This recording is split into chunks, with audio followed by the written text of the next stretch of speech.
Hola chicos, espero que estén muy bien. Hoy día vamos a ver un poco lo que repasamos en las clases anteriores. Y lo que vimos en la clase anterior era un poco lo que es el pasado continuo y el pasado simple. ¿Y para qué sirven todos estos tiempos verbales? Para relatar un acontecimiento que ya ocurrió en el pasado. O sea, básicamente para relatar algo que te pasó. Esto se usa constantemente y cotidianamente en nuestro lenguaje. Imagínate, por ejemplo, cuando tú llegas el día lunes al colegio y te sentabas con tu mejor amigo o mejor amiga y le contabas lo que tú hiciste el fin de semana. Entonces eso fue un acontecimiento que ya ocurrió, entonces tú automáticamente usabas estos tiempos verbales para relatar la historia. Y en inglés pasa lo mismo, se usan los mismos tiempos verbales. Acá tenemos el pasado continuo y yo entre paréntesis le puse periodo prolongado porque quiere decir que esta acción ocurrió en un periodo prolongado de tiempo y no solamente una vez, como si fuera el pasado simple. ¿Ya? Un ejemplo de pasado continuo, I was playing football outside, que quiere decir yo estaba jugando fútbol afuera. La acción de jugar fútbol pasó en un periodo constante de tiempo, prolongado de tiempo. Ya, ojo con eso. Y el pasado simple, it started to rain, comenzó a llover. Es una acción que ocurre solamente una vez. Ya, comenzó a llover y ya está lloviendo. Entonces, la acción de comenzar a llover ocurre solamente una vez. Y no es en un periodo prolongado de tiempo, sino que es una acción que ocurre. Vamos a ver también los elementos de cada tiempo verbal. Tenemos acá el pasado continuo y el pasado continuo tiene como elementos el auxiliar was y were, que significa en español estaba, para decir yo estaba haciendo algo, tú estabas haciendo algo, etc. ¿Ya? Y tenemos dos palabras porque se conjugan de diferentes formas. La palabra was siempre se va a conjugar con los pronombres I, yo, he, él, she, ella, e it, que es un objeto. ¿Ya? Cualquier cosa que no sea una persona siempre va a ser representado por el pronombre it. El auxiliar were se usa con el pronombre you, tú, ¿cierto? We, nosotros, y they, que es ellos. ¿Ya? Un ejemplo sería, por ejemplo, he was, él estaba. You were, tú estabas. We were, nosotros estábamos. Y así sucesivamente. ¿Ya? Ese es un elemento que tiene que estar siempre en una oración en presente continuo. O sea, perdón, en pasado continuo. El sufijo ing siempre va a ir al final de los verbos. Y este sufijo ing en español quiere decir ando o endo. Ya, por ejemplo, acá el verbo play, que es jugar, eso está en infinitivo, pero si yo lo conjugo con ing al final, el verbo se transforma y quedaría jugando, ¿cierto? Play, jugar, playing, jugando. Entonces, estos siempre van a ser los elementos del pasado continuo. Y si usted los identifica en una oración, quiere decir que esa oración está en pasado continuo. Como por ejemplo, my mother was cooking pizza, mi madre estaba cocinando pizza.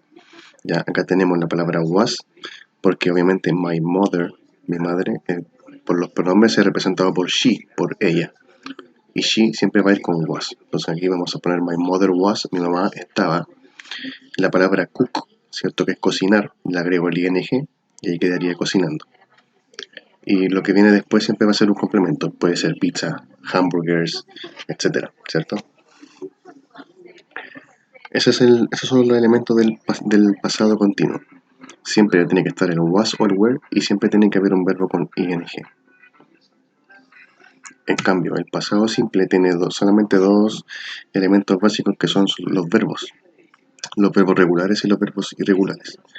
Los verbos regulares son todos aquellos que terminan con una E y una D, como por ejemplo el verbo start, que es comenzar, en pasado sería started, que comenzó, ¿ya? Pero no todos los verbos se escriben con una E y una D al final. Hay unos verbos que cambian toda su forma base, ya que son los verbos irregulares.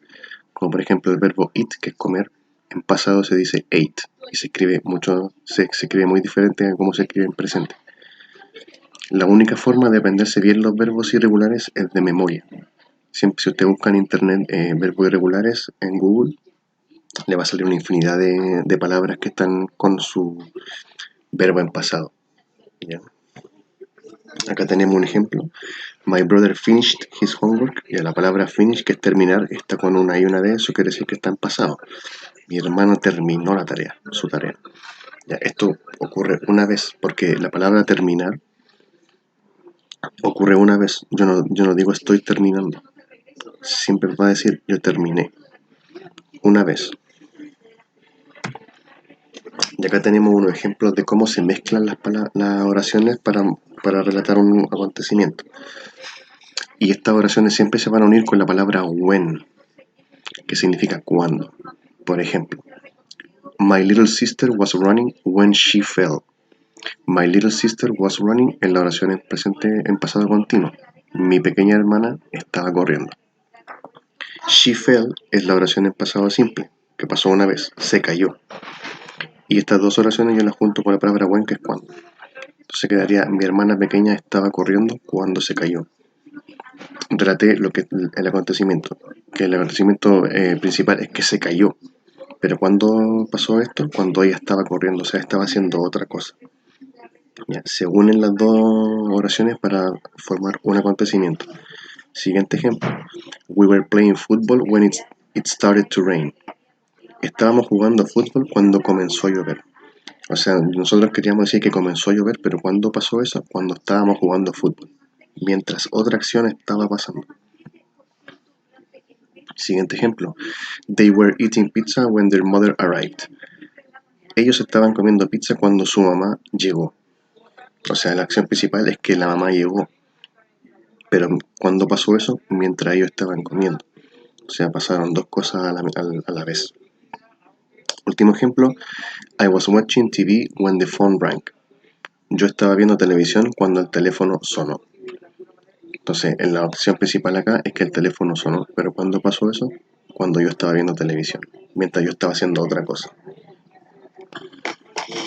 Para que quede bien claro, eso siempre van a tener que identificar si el verbo tiene, o sea, si la oración tiene un verbo con ing, siempre va a ser una oración en continuo, presente o pasado continuo. Si el verbo no tiene ing, pero tiene una i y una d, por ejemplo, eso es una oración en pasado simple. Si tienen alguna duda, alguna pregunta, pueden mandar un correo o pueden guardar la pregunta para la próxima clase y cuando comencemos la clase podemos resolver algunas dudas. Pero esperando que este video les haya sido de un poco de ayuda, me despido y que estén muy bien y nos vemos en la próxima clase.